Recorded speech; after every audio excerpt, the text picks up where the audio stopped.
Tony here, Psych'd Baseball Cards. Have 4 packages here for cards from 1967, Kansas City Athletics that I'm collecting the team set of. And I'm going to pause the video, open the packages, and show the cards as I give a bio. All right? Okay, so hang on. Okay, first up we have Joe Nosset. There's the back of the card for anybody who wants to take a look. Joe was an outfielder. He was in Major League Baseball for 43 years as a professional coach and player. He played 7 years with the A's, Twins, and Cardinals. He started in some of the games of the 1965 World Series, in which the Twins lost in 7. He was a career .228 hitter with 3 home runs and 53 RBI. Okay, next up, Chuck Dobson.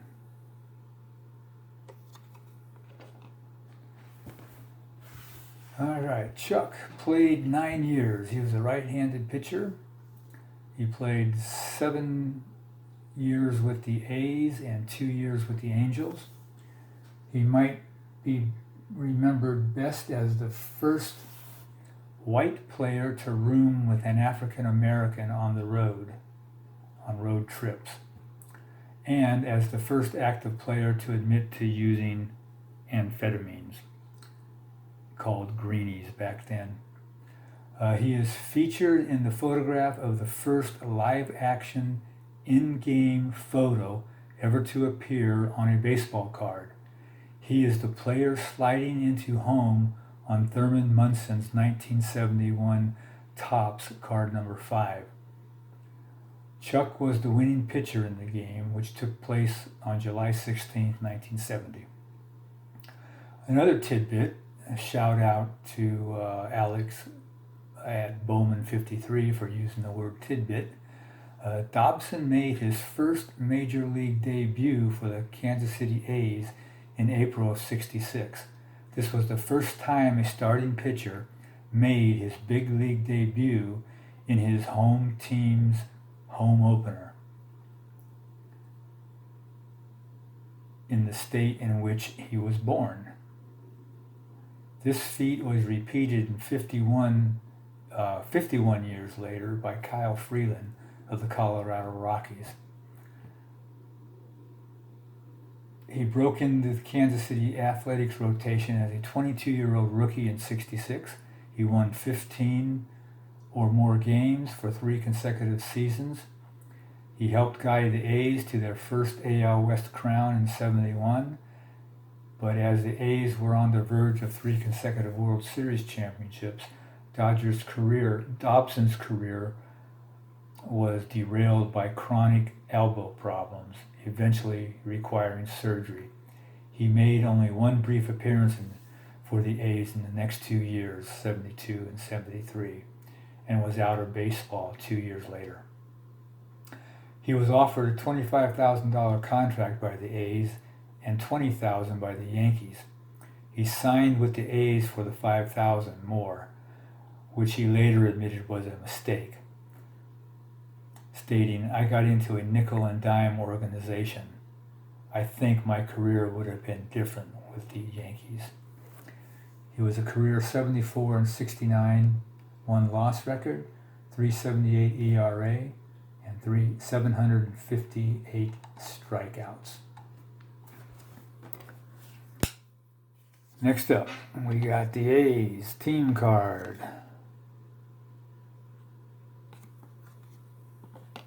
These cards are all in pretty nice condition too.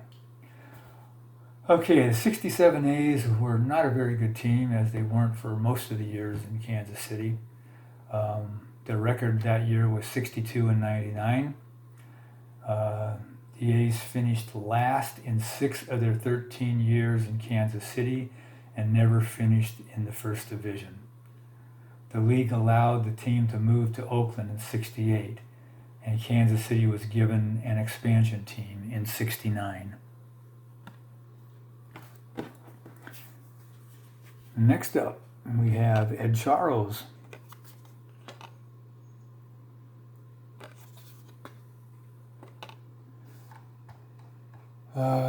Ed played third base. He played for 8 seasons. He played for the A's from 62 through 67 and the Mets in 67 through 69.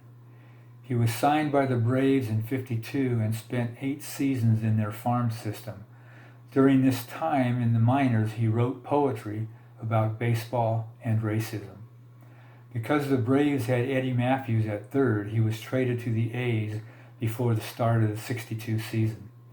As a rookie in 62, he batted .288 with 17 home runs and 74 runs batted in.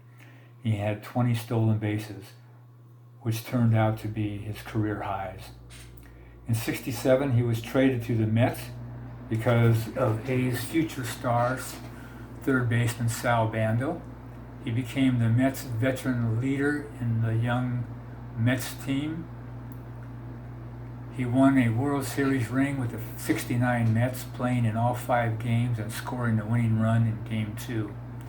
He was the oldest player on the Mets at age 36 and retired at the end of the season on top of the baseball world. Oh, sorry about that. My air conditioner went on and don't know if it was making a lot of noise in the video. Okay, Ed's Mets teammates referred to him as the heart and soul of the 69 Miracle Mets. He was not quick like a cat at the hot corner, but rather graceful, making tough plays look effortless and earning him his nickname, the Glider. He also appeared in the movie 42 and is the guy who meets Jackie Robinson at the train station when Jackie missed his train.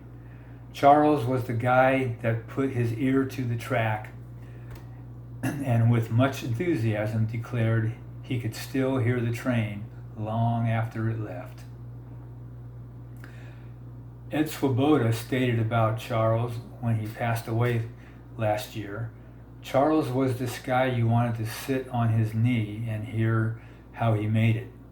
He had a physical and emotional grace that most of us didn't seem to feel.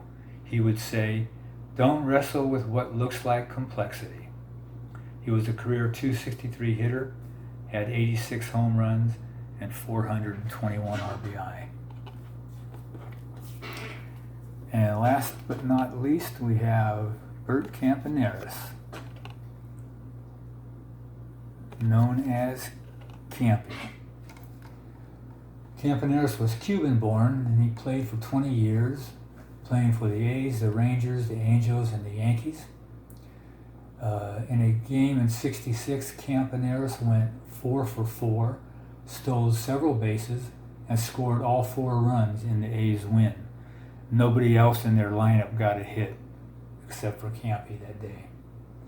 Charlie Finley stated in 1980, "You can talk about Reggie Jackson, Catfish Hunter, and Sal Bando, all those great players, but it was Campy who made everything go." On September 8th of '65, Campaneris became the first player to play every position in a major league game. He pitched ambidextrously, throwing lefty to lefties, and then switched for right-handers. Since then, only 4 other players have done that.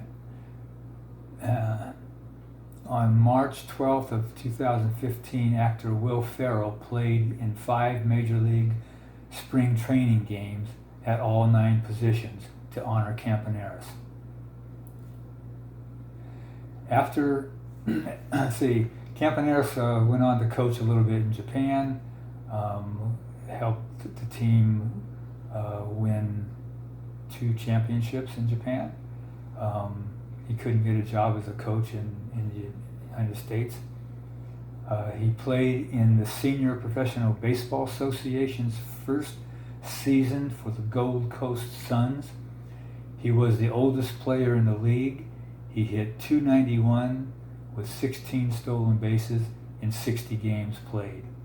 He was a 6-time All-Star, 6-time AL stolen base leader, 3-time World Series champ. with a career .259 batting average. He had 2,249 hits, 646 RBI, and 649 stolen bases. All right, so there you have it. Hope you enjoyed the video and the bios. Sorry they took so long. But until next time, everybody have a great rest of the day and the weekend. Take care. Bye-bye.